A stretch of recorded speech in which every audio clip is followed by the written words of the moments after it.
नमस्कार दोस्तों, मैं हूं सुधीर तिवारी। आप देख रहे हो मेरा यूट्यूब चैनल सुधीर क्लासेस।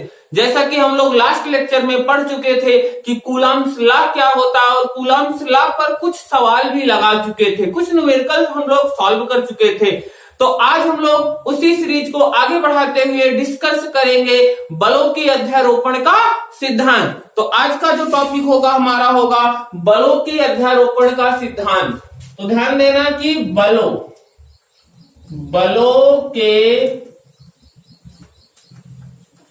अध्यारोपण का सिद्धांत। तो बलों के अध्यारोपण का सिद्धांत क्या होता है? तो आप लोग जैसा कि जानते होंगे कि अगर हमें अदिश राशियों को जोड़ना हुआ तो सिंपली हम लोग करते क्या है, बीजगणितीय योग के नियम का पालन कर लेते हैं। अर्थात अगर हमें 5 जूल और 2 जूल कार्य को जोड़ना होगा तो हम सिंपली इसको जोड़ लेते हैं कि 5 2 7 जूल हो गया। बट अगर हमें सदिश राशियों को जोड़ना हुआ, जैसे दो बलों को जोड़ना हुआ, अगर 5 न्यूटन और 2 न्यूटन का बल जोड़ना हुआ तो हम लोग क्या करेंगे? तो आप लोग कहोगे कि पहले सर उन दोनों बलों की दिशा बताइए। तो दिशा कहने का मतलब कि अध्यारोपण का सिद्धांत जो होता है सदिश, जब हमें सदिश राशियों को जोड़ना होता है तो उसे हम दिशा के साथ कंसीडर करते हैं।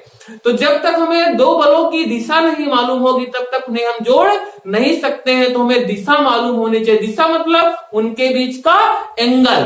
तो जब उनके बीच का एंगल मालूम होगा तो हम उन्हें जोड़ पाएंगे। तो उसी को हम आज पढ़ेंगे अध्यारोपण के सिद्धांत में। तो हम करते क्या है, ध्यान देना। अध्यारोपण का सिद्धांत क्या कहते हैं, यहाँ एक डायग्राम छोटा सा बना के हम आपको समझा देते हैं।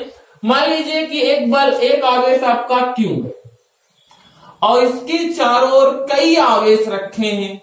कई आवेश मान रहे हैं कि यहां पर रखा गया Q1, यहां पर रख दिए हम Q3, यहां पे हम रख दिए Q2। तो इन आवेशों के कारण, इनका नेचर कुछ भी हो सकता है, प्लस माइनस। तो यहां हम समझने के लिए चलो सब प्लस ले रहे हैं। अगर ए भी प्लस में, ए भी प्लस में, ए भी प्लस में है तो Q1 इस पे बल लगाएगा, कौन सा?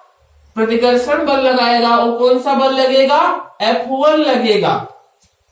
और Q2 जो इस पे बल लगाएगा प्रतिकर्षण इस दिशा में लगेगा, वो कौन सा बल होगा?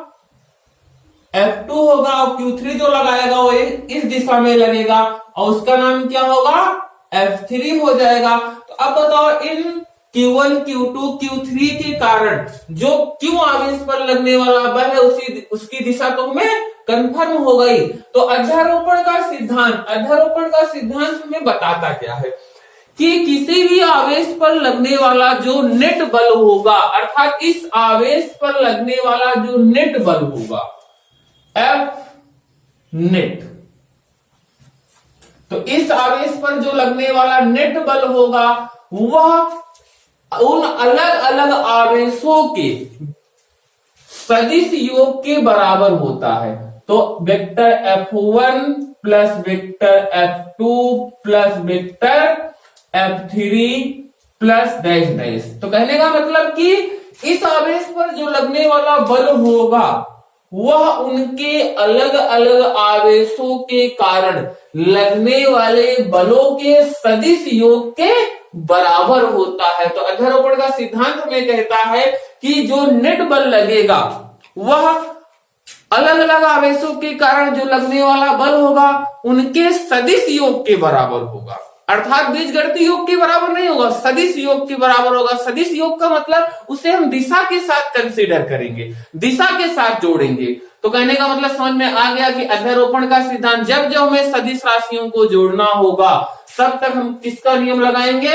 अध्यारोपण का सिद्धांत लगाएंगे। तो पहली चीज तो आप समझ गए। और दूसरी चीज इसमें यह है कि मान लीजिए कि ये दो आवेश पहले से रखे गए हैं Q और Q1, तब इस पर लगने वाला जो बल है वो F1 है, हम इसको निकाल रहे हैं। और उसके बाद दो आवेश हम लाके रख दिए Q3 और Q2। तो इन दोनों आवेशों के कारण जो बल F1 था उसके मान पर कोई प्रभाव नहीं पड़ेगा। अगर इन दोनों आवेशों के बीच अगर हम बल निकाल रहे हैं, इन दोनों आवेशों को लाके रख दिए तब F1 के मान में कोई परिवर्तन नहीं आएगा, अर्थात इसका मान नहीं बदलेगा, चाहे इन दोनों आवेशों को हम रखें और चाहे इन दोनों आवेशों को हम हटा दें। ये दूसरी चीज थी जितना आप लोग समझ में आ गया कि अध्यारोपण का सिद्धांत क्या होता है कि जो नेट बल लगता है किसी भी आवेश पर, वह अलग अलग आवेशों के कारण लगने वाला जो बल होता है उनके सदिश योग की क्या होता है, समान होता है। अब उसके बाद देखो, अगर आप लोग सोच रहे हो कि कैसे सर दिशा के साथ जोड़ेंगे, तो मान रहे हैं कि हम दो बल हमारे पास लग रहे हैं, ऐसे एक अल्फा कोण पर लग रहे हैं, एंगल क्या है, अल्फा एंगल है, एक F1 बल लग रहा है, एक F2 बल लग रहा है। तो आप लोग 11th क्लास में पढ़ के आए होंगे। देखो, हम लास्ट लेक्चर में आपको बता रहे थे कि वेक्टर कोई चैप्टर नहीं, वेक्टर एक टूल्स है फिजिक्स पढ़ने के लिए। जब जब सदिश राशियों की बात होगी तब तक हम वेक्टर का उपयोग कर सकते हैं। तो आप 11th में पढ़ के आए होंगे कि दो बल आपके पास है F1 और F2, तो एक फार्मूला पढ़ के आओगे कि F बराबर क्या होता है, under root A1 A square plus B square plus 2AB cos alpha. ठीक, तो वही फार्मूला यहां भी लग जाएगा। तो F बराबर अगर हम बल निकालेंगे तो क्या हो जाएगा भैया, under root F1 square plus F2 square plus 2F1 F2 cos alpha. तो इस सूत्र से हम दो बलों के बीच या अर्थात दो आवेशों के बीच लगने वाला बल अगर निकाल सकते हैं, तो उनके बीच अगर अल्फा कोण बन रहा है, इस फार्मूले से ही हम इसको क्या कर सकते हैं, नेट बल अर्थात F का मान कैलकुलेट कर सकते हैं। तो आज का जो टॉपिक था, आज का ये इंट्रो था, तो चलो हम लोग इसी टॉपिक को बढ़ाते हुए एक दो इस पर न्यूमेरिकल सॉल्व कर लेते हैं।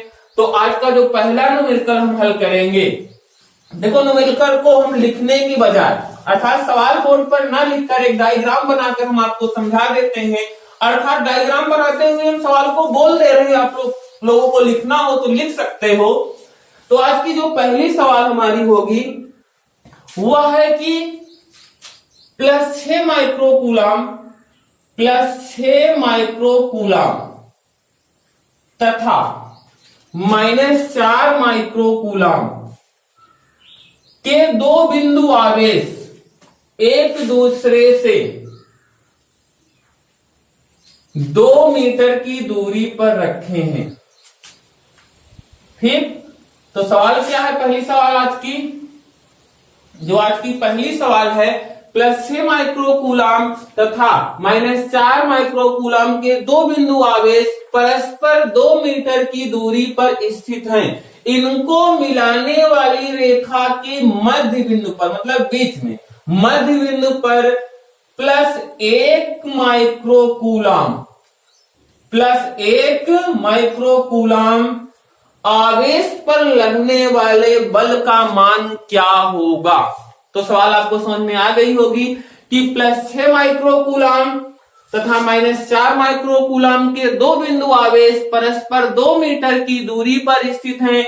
इनको मिलाने वाली रेखा के मध्य बिंदु पर +1 माइक्रोकूलम आवेश पर लगने वाले बल का मान क्या होगा। तो ध्यान दो, तो अब यहां पर हम देखते क्या है कि +1 माइक्रोकूलम आवेश पर लगने वाले बल का मान क्या होगा, यही हमें निकालना है। तो थोड़ा दिमाग लगाओ, चलो हम ही लगा देते हैं, सवाल को ध्यान देना आप लोग। तो सबसे पहले हम जिस पर बल निकालना होता है उसको पकड़ते हैं। किस पर बल निकालना है हमें, +1 माइक्रोकूलम आवेश पर लगने वाले बल का मान ज्ञात करना है। तो इस पर कौन बल लगाएगा, +6 माइक्रोकूलम लगाएगा, और यहां कौन लगाएगा, -4 माइक्रोकूलम लगाएगा। तो चलो पहले हम +6 माइक्रोकूलम और 1 माइक्रोकूलम के बीच लगने वाला बल निकाल लेते हैं। तो ध्यान देना, तो इस पर हमें बल निकालना है, तो पहले इसके दोनों के बीच का बल निकालते हैं। तो लिखेंगे क्या, +6 माइक्रोकूलम तथा +1 माइक्रोकूलम के बीच बल। अब आप लोग को फार्मूला मालूम है कि दो आवेशों के बीच लगने वाले बल का फार्मूला क्या होता है, F1। तो पहला बल निकालो, F1 बराबर क्या हो जाएगा, 1/4 pi epsilon naught Q1 Q2 upon R square. तो यहां से कैलकुलेट करेंगे तो F1 बराबर इसका मान कितना होता है 9 गुणे 10 की घाते 9 गुणे Q1 कितना है प्लस 6 माइक्रोकूलम। और आपको मालूम है कि सिर्फ में परिणाम लेना है, परिमाण उसका लेना है, अर्थात चिन्ह से कोई मतलब नहीं है। तो क्या लिखेंगे हम यहाँ पर 6 गुणे 10 की घात -6 अर्थात माइक्रोकूलम को क्या बना दिए कूलम। तो परिमाण ले रहे हैं, सिर्फ दिशा मतलब प्लस और माइनस से कोई मतलब नहीं है। गुणे Q2 कितना है +1 माइक्रोकूलम।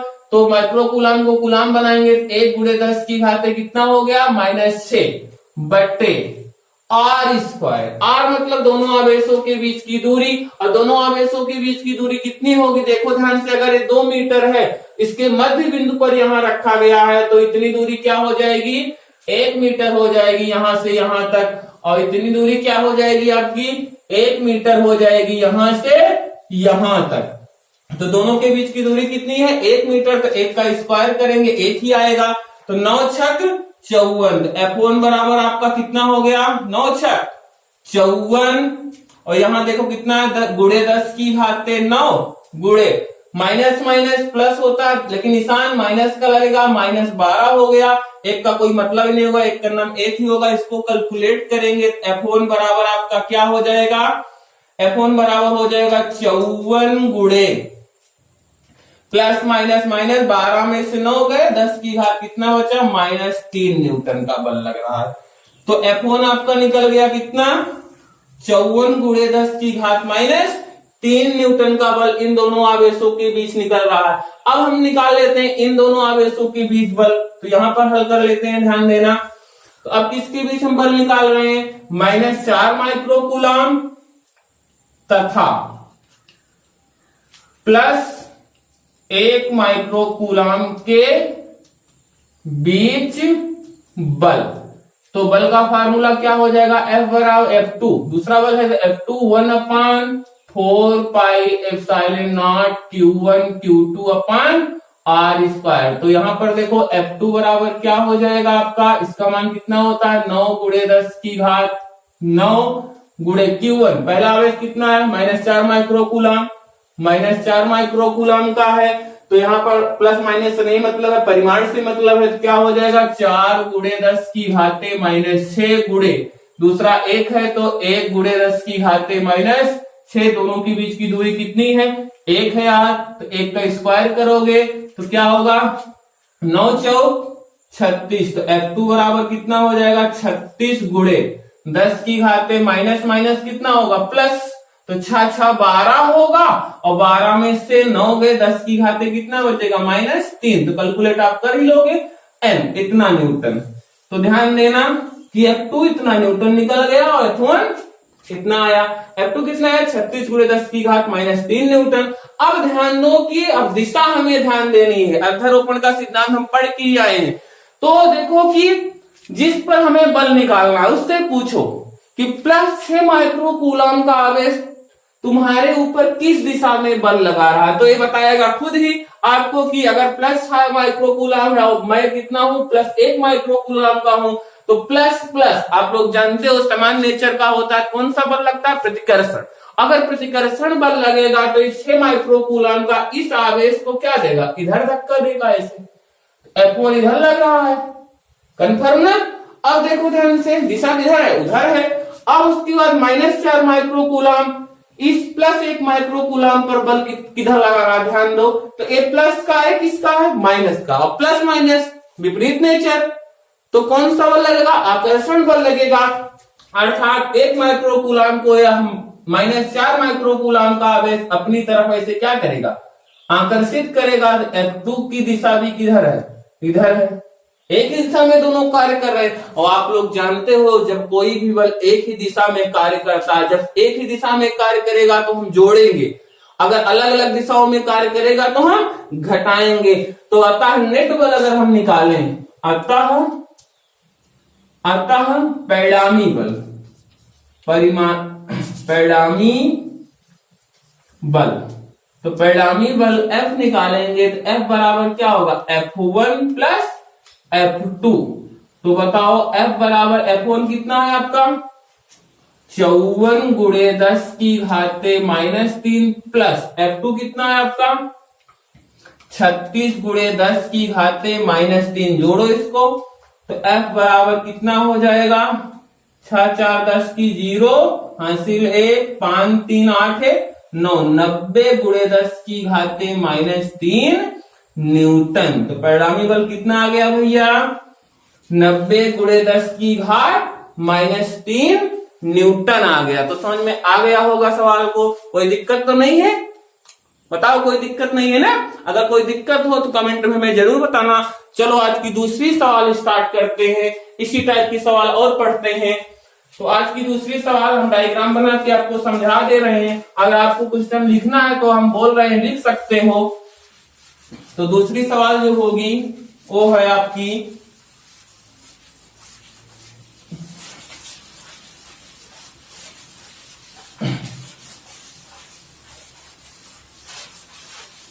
तो चलो आज की दूसरी सवाल स्टार्ट करते हैं। दूसरी सवाल आपकी है कि +2 माइक्रोकूलाम +2 माइक्रोकूलाम तथा +8 माइक्रोकूलाम +8 माइक्रोकूलाम के दो बिंदु आवेश परस्पर 6 मीटर की दूरी पर स्थित है। कितनी दूरी पर स्थित है भैया ये दोनों आवेश 6 मीटर की दूरी पर स्थित है। परस्पर 6 मीटर की दूरी पर स्थित है। इनको मिलाने वाली रेखा के मध्य बिंदु पर, यहां पर मध्य बिंदु मतलब बीच में, मध्य बिंदु पर -2 माइक्रोकूलाम का के बिंदु आवेश पर लगने वाले बल का मान क्या होगा? समझ में आ गया होगा कि +2 माइक्रोकूलाम तथा +8 माइक्रोकूलाम के दो बिंदु आवेश परस्पर 6 मीटर की दूरी पर स्थित हैं। इनको मिलाने वाली रेखा के मध्य बिंदु पर -2 माइक्रोकूलाम के आवेश पर लगने वाले बल का मान क्या होगा? तो सेम वही सवाल है, थोड़ा बहुत आवेश का मान बदल दिया गया है, बाकी फोटोकॉपी वही है। तो आप लोग समझ ही रहे होंगे। तो चलो इस पर हम बल निकालते हैं।